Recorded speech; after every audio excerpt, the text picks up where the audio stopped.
Hi అండి. అందరూ నా ఛానల్‌ని సబ్స్క్రైబ్ చేసుకోండి. ఈరోజైతే మీకు ఒక ఇంపార్టెంట్ పాయింట్ చెప్తానండి నేను.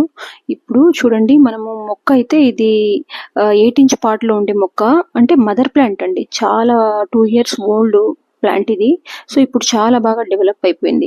అలాంటప్పుడు మనం ఏం చేయాలంటే, మనం పాట్ అనేది చేంజ్ చేసుకోవాలి.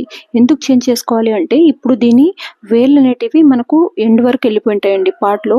సో, ఇంకా పెరగడానికి అవకాశం లేక మనం ఏం ఫర్టిలైజర్ ఇచ్చినా కూడా మనకు చిగుళ్ళు అక్కడక్కడే రావడము, అక్కడక్కడే చిన్న పూలు రావడము, ఇలానే జరుగుతుందండి. ఎందుకంటే దాని డెవలప్‌మెంట్ అనేది ఉండదు. ఎందుకంటే మనం ఫర్టిలైజర్ ఇస్తాం కాబట్టి అది ఎలాగో చిగుళ్ళు రావాలి కాబట్టి ఏదో చిన్న చిన్న చిగుళ్ళు రావడం, అక్కడక్కడ ఇలా చిన్న చిన్న పూలు పూయడం. దానివల్ల మనకు ప్లాంట్ అనేది బాగా డెవలప్ అనేది ఉండదు. సో, ఇలాంటప్పుడు మనం ఏం చేయాలంటే, ఇలా ప్లాంట్ అనేది బాగా ఒక 2, 3 సంవత్సరాల మొక్క అయినప్పుడు ఇలా చిన్న పాట్‌లో కాకుండా ఇప్పుడు దీన్ని మనము పెద్ద పాట్‌లో చేంజ్ చేసుకోవాలి.